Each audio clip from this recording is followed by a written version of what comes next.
back. Ariane Moyer here at the desk with us. We're talking AI and Airbnb and how we get help once again from a chatbot. Yeah, so this is kind of similar to what we were talking about earlier in the week with Yelp and how they're kind of integrating AI to make things a little bit more seamless for customers or service workers.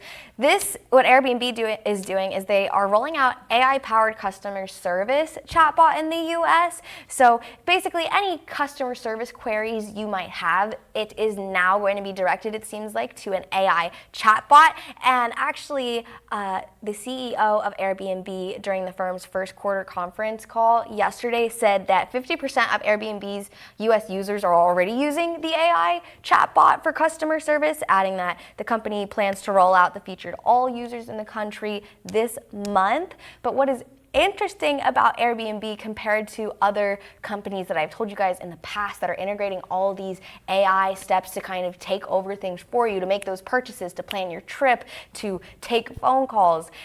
Airbnb is kind of taking it as a step-by-step process. So they said that they don't want to roll it out completely where it would book and pay for the Airbnb for you, or it would create an itinerary for you for the weekend. They said that they think that AI is still in those early stages, and they're still in their early stages of rolling it out, so they kind of want to do it one thing at a time. That's not overwhelm their systems, but also their users as well, which I think as an Airbnb user, I don't know if you guys use it, I do kind of appreciate that, because we've talked about it all the time where when Snapchat just added the My AI chatbot, everybody was up in arms about it because it was just something that was forced onto their feeds. So I do think that this is an interesting and different approach compared to other companies. Sort of taking baby steps with it. Yes. Do you guys use Airbnb a lot? Have you had any issues with it where you would need to maybe reach out to customer service?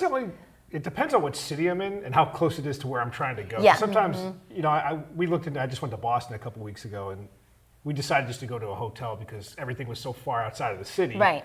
I'd rather pay a little bit more money and be closer to what I'm trying to actually see. But exactly. other places, even like Louisville, Kentucky, I've stayed in some, and they're great. Yeah, I really haven't had any issues with them. We've stayed in them before. I don't know. I kind of like as you said, baby steps too.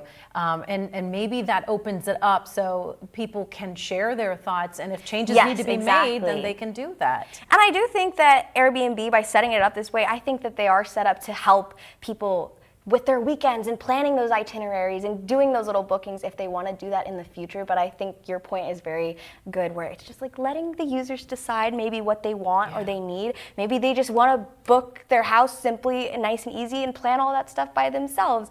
As far as customer service goes, I know that we talked about this earlier in the week too, where it's like, what if they call and they have questions? Are they going to be passed to a representative? You can still reach out to Airbnb. Obviously, I think this is they want this as a first resource for people before going to corporate, things like that. I'm sure how AI advances, there will be more additions along the way. Yes, I'm exactly. Sure unfolding.